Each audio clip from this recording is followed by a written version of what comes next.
रामदास अठावले, राजनीतिक श्री रामदास अठावले जी। Deputy chairman sir,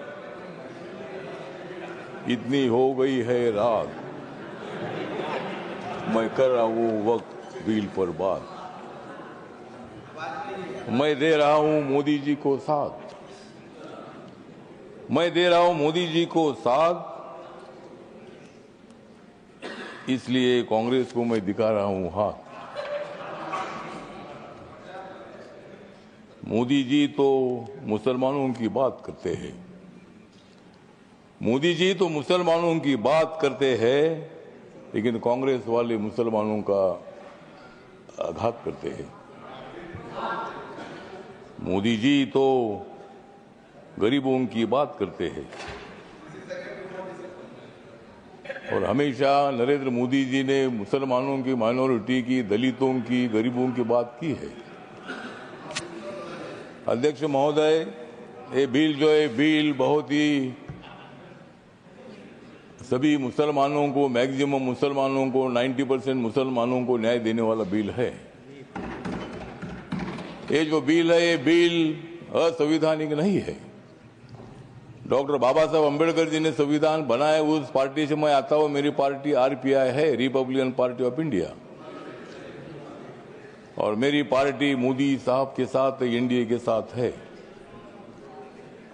ये जो बिल है, बिल मुसलमानों पर आज तक अन्याय होता रहा।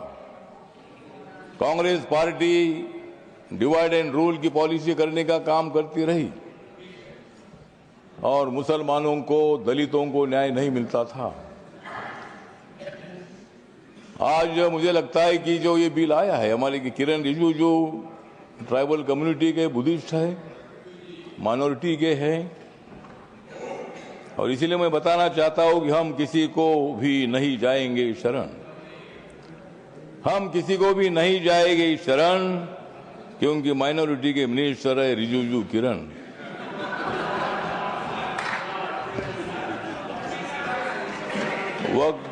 वक्फ बिल का हम करते हैं स्मरण, वक्फ बिल का हम करते हैं स्मरण, लेकिन अपोजिशन को हम करा देंगे हरण।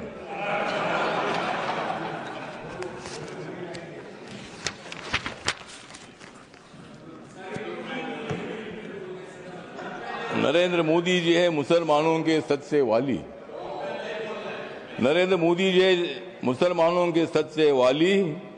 खरगे साहब बजाओ जोरदार ताली।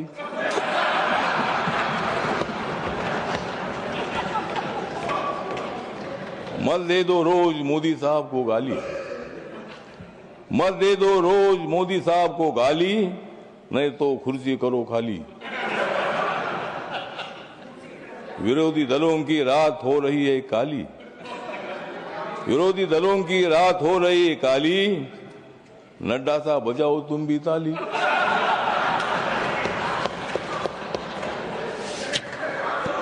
तो ये जो बिल है, ये बिल बहुत ही परिवर्तनवादी बिल है। ये बिल हिंदू, मुसलमान, सिख, ईसाई, बुद्धिस्ट लोगों को जोड़ने वाला ये बिल है। ये जो बिल है, ये बिल असंवैधानिक नहीं है, जिस तरह आप बता रहे खरगे साहब। संविधान बाबा साहब ने लिखा है, आप भी बाबा साहब के अनुयायी है, मैं भी अनुयायी हूं। और आप जिस कांग्रेस पार्टी में, खरगे साहब, जब कर्नाटक में आपको मुख्यमंत्री बनाने का मौका आया था, तब उन्होंने नहीं बनाया आपको, और मुझे भी मंत्री बनाने का मौका आया था, अपने मंत्री नहीं बनाया, मैं इसलिए इधर आया। मैं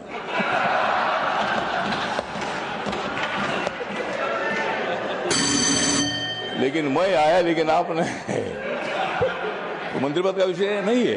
मतलब कांग्रेस पार्टी दलितों की बात तो करती है, बात करने से का काम नहीं चलेगा।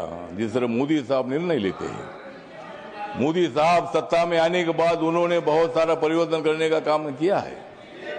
आप लोग ये मुसलमान के विरोधी करके आपने लोकसभा में तो वोट लिया, लेकिन अब मुसलमानों का वोट हमारे पास आ रहा है।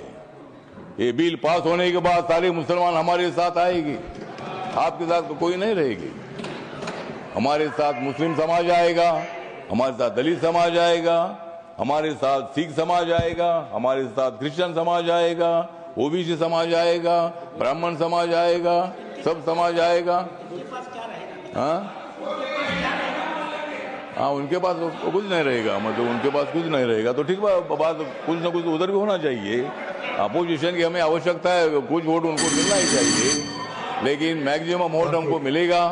और ये बिल पास होने के बाद नरेंद्र मोदी जी चौथी बार देश के प्रधानमंत्री बनेंगे, और नरेंद्र मोदी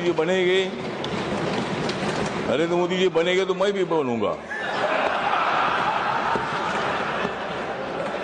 तो इसी तरह मतलब कहने मतलब इतना है कि इस बिल का समर्थन करने के लिए मैं खड़ा हूँ। व्यक्त कम है, मेरी पार्टी छोटी पार्टी है, लेकिन मेरी पार्टी आगे बड़ी पार्टी हो जाएगी। लेकिन अभी मैं अकेला मेंबर हूँ, लेकिन मैं जो मेरी पार्टी है, ये पार्टी बिल का समर्थन करती है, और ये बिल लोकसभा में पास हुआ है, ये राज्यसभा में भी पास हो जाएगा, और हम मुसलमानों का कल्याण करने के लिए हम आगे बढ़ते रहेंगे। इतना ही मैं बात करता हूँ। धन्यवाद। नमस्कार, प्रणाम। लेकिन जाते जाते थोड़ा सा किरण जी को मेरा कहना है कि बोध गया में जो हमारा महाबोधि महाविहार है, वो बौद्ध समाज का है। वहाँ गौतम बुद्ध को ज्ञान प्राप्ति हुई थी। वहाँ लगातार 50 दिनों से आंदोलन चल रहा है, और वहाँ का जो ट्रस्ट है 1949 का कानून है, उसमें 4 हिंदू है और 4 बुद्धिस्ट है। तो वहाँ के बौद्धों की मांग ऐसी है कि वो सभी मेंबर अपने होने चाहिए, अगर सरकार कर सकते हैं। धन्यवाद। करिए, इतना मैं बताना चाहता हूँ, और इस बिल का समर्थन करता हूँ। धन्यवाद।